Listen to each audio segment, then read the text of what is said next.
May 8, 1945. Mauthausen concentration camp, Austria. The gates of hell were finally opening. American soldiers, hardened by months of combat, stood frozen in shock, staring at scenes that would haunt them forever. Skeletal figures in striped uniforms stumbled toward the sunlight, blinking like ghosts returning from the dead. These were the survivors, the ones who had somehow endured the unthinkable. But among the walking dead, there was one group that should have been celebrating. Soviet soldiers, prisoners of war who had been captured, tortured, starved, and brutalized by the Nazis for years. They had survived the worst the Third Reich could throw at them. They had lived through mass executions, medical experiments, and starvation that killed millions of their comrades. Now, finally, they were free, or so they thought. What these men did not know, what they could never have imagined, was that their greatest betrayal was still to come. Not from the Nazis who had tormented them, but from their own leader. The man they had fought for, bled for, nearly died for. Joseph Stalin, the steel-hearted dictator of the Soviet Union, was about to condemn them to a fate that in many ways was worse than death. This is the story of the Soviet prisoners who survived the Nazi death machine, only to discover that coming home meant facing another hell entirely. The numbers are almost impossible to comprehend. Between 1941 and 1945, the German Wehrmacht captured over 5.7 million Soviet soldiers. Of those, nearly 3.3 million died in captivity. They were shot, beaten, starved, worked to death, or simply left to freeze in open fields. The Nazi regime viewed Soviet prisoners not as human beings, but as subhuman Bolshevik animals who deserved nothing but extermination. But what made their suffering even more unbearable was the silence from Moscow. While the International Red Cross monitored the treatment of Western prisoners, Stalin had never signed the Geneva Convention. Soviet POWs had no protection, no rights, no hope of rescue. They were abandoned by their own government before they were even captured. The lucky ones, if you can call them that, were the 1.8 million who somehow survived. They endured years of hell in Nazi camps like Stalag, Bergen-Belsen, and Dachau. They watched their friends die of typhus, starvation, and despair. They were forced to work in German factories, mines, and farms under conditions that killed thousands every month. But somehow, through luck, stubbornness, or sheer will to live, they made it to May 1945. When Allied forces began liberating these camps, Soviet prisoners wept with joy. American GI shared their rations with skeletal men who hadn't seen real food in years. British medics treated wounds that had festered for months. French resistance fighters embraced Soviet soldiers as brothers in arms. For the first time since their capture, these men felt human again. They assumed they would go home. They assumed they would be welcomed as heroes. They assumed their suffering was over. They were wrong about everything. Joseph Stalin had a very different view of Soviet soldiers who had been captured. In his mind, there were no prisoners of war, only traitors and cowards. Any Soviet citizen who had fallen into enemy hands, for any reason, was suspect. They might have been turned by the Germans. They might have collaborated. They might have seen too much of the outside world. In Stalin's paranoid worldview, that made them dangerous. Even before the war ended, Stalin had made his position clear. In Order No. 270, issued in August 1941, he declared that any Soviet soldier who surrendered was a traitor to the motherland. Their families would be arrested, their names would be erased from history, and if they ever returned to Soviet soil, they would face the full wrath of the state. This was not an empty threat. Stalin meant every word. As Allied forces liberated more camps and more Soviet prisoners were found, the question of what to do with them became urgent. The Western Allies, bound by wartime agreements, had promised to repatriate all Soviet citizens, but they were beginning to realize that sending these men back might be a death sentence. Some Allied officers tried to warn the prisoners. They told them what they had heard about Stalin's orders. They suggested that the survivors might want to stay in the West, maybe claim to be Polish or Baltic citizens instead of Soviet, but most of the prisoners refused to listen. They had been dreaming of home for years. They missed their families, their villages, their homeland. The idea that Stalin would punish them for being captured seemed impossible. They were veterans, heroes, survivors. Surely they would be welcomed back with honor. The first hint that something was wrong came at the repatriation camps. Soviet officials arrived to oversee the return of their citizens, but they showed no joy, no relief, no pride in welcoming home their soldiers. Instead, they were cold, suspicious, bureaucratic. They interrogated every prisoner extensively.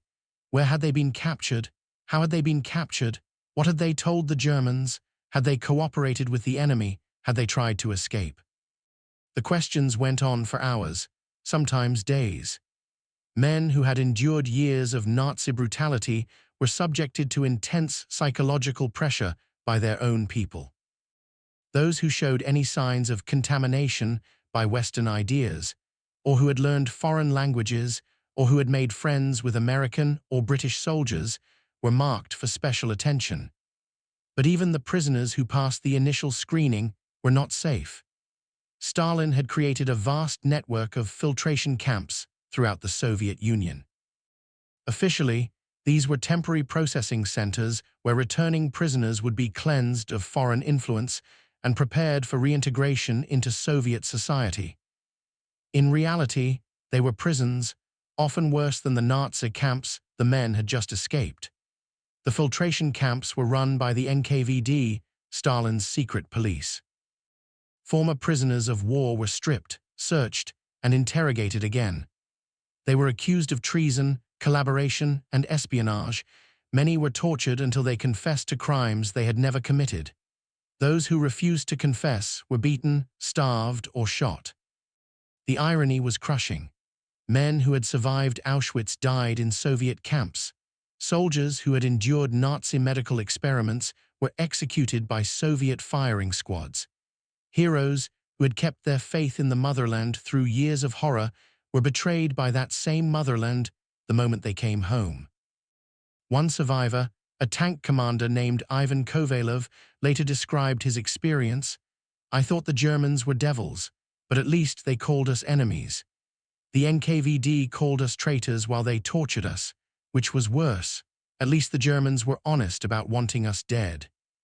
The exact numbers of Soviet prisoners who died in filtration camps will never be known.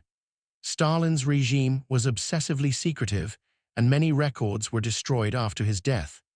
But historians estimate that at least 1.5 million former POWs were sent to the camps. Of those, hundreds of thousands died or simply disappeared.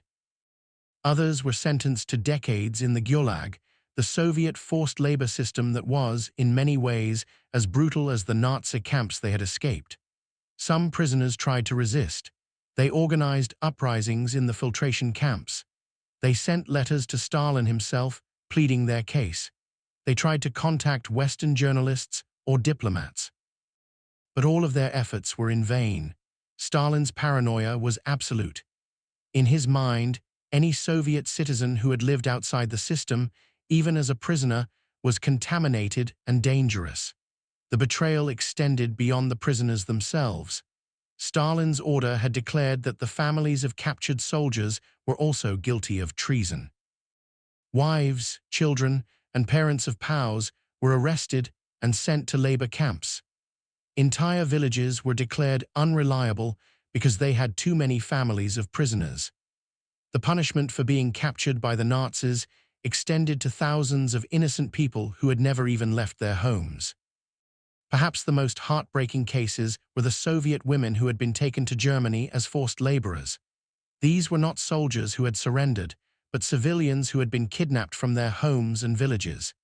They had been worked as slaves in German factories, farms, and households. Many had been raped, beaten, and brutalized. But in Stalin's eyes, they too were traitors. They had voluntarily gone to Germany. They had been corrupted by capitalist society. They could not be trusted. When these women were repatriated, they faced the same fate as the POWs. They were interrogated, humiliated, and often sent to labor camps. Their children, born in Germany, were taken away and placed in state orphanages. Families that had been torn apart by Nazi brutality were destroyed again by Soviet paranoia. The Western Allies, who had fought alongside the Soviet Union and had promised to respect Stalin's authority over his own people, found themselves complicit in this betrayal. They knew what was happening to the repatriated prisoners. They had reports from intelligence officers, diplomatic cables, and testimony from refugees. But they chose to look the other way. The reasons were complex. The war was over, and the Allies wanted to maintain their relationship with Stalin. The Cold War was just beginning, and there were bigger geopolitical games at play. The fate of a few million Soviet prisoners seemed like a small price to pay for global stability, but some Allied officials were horrified by what they saw. British Major Dennis Hills, who oversaw the repatriation of Soviet citizens, later wrote, "We were sending these men to their deaths and we knew it. But we had orders, we had treaties.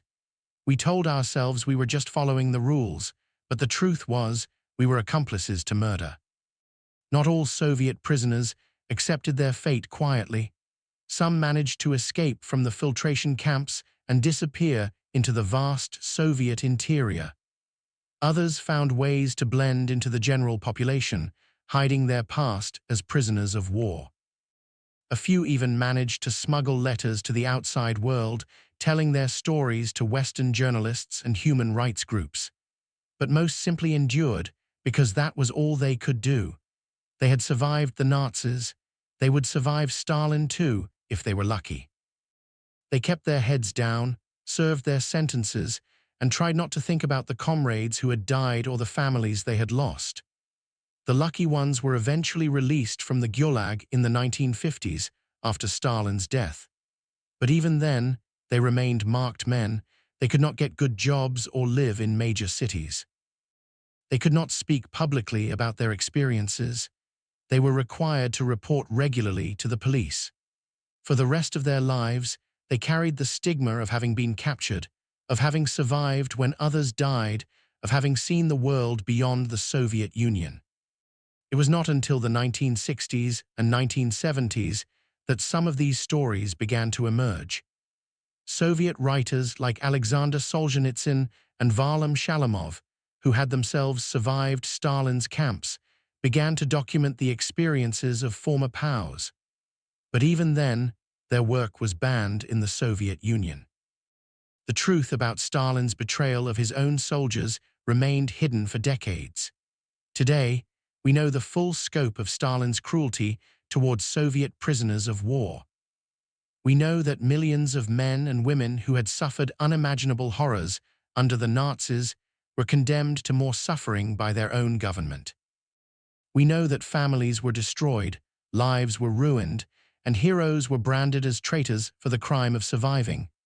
But the most tragic aspect of this story is not just the suffering of the victims, it is the waste. The Soviet Union had just fought the most devastating war in human history. Millions had died. Entire cities had been destroyed. The country desperately needed every survivor, every veteran, every person who could help rebuild. Instead, Stalin chose to destroy even more of his own people. He turned heroes into enemies, survivors into suspects, and victims into criminals. He sacrificed the welfare of his nation to feed his own paranoia. The Soviet soldiers who walked out of Nazi death camps in 1945 thought they were finally free. They thought their nightmare was over. They could not have imagined that the worst betrayal was still to come, not from the enemy who had captured them, but from the homeland they had never stopped loving. In the end, their loyalty meant nothing. Their sacrifice meant nothing. Their survival, against all odds, meant nothing.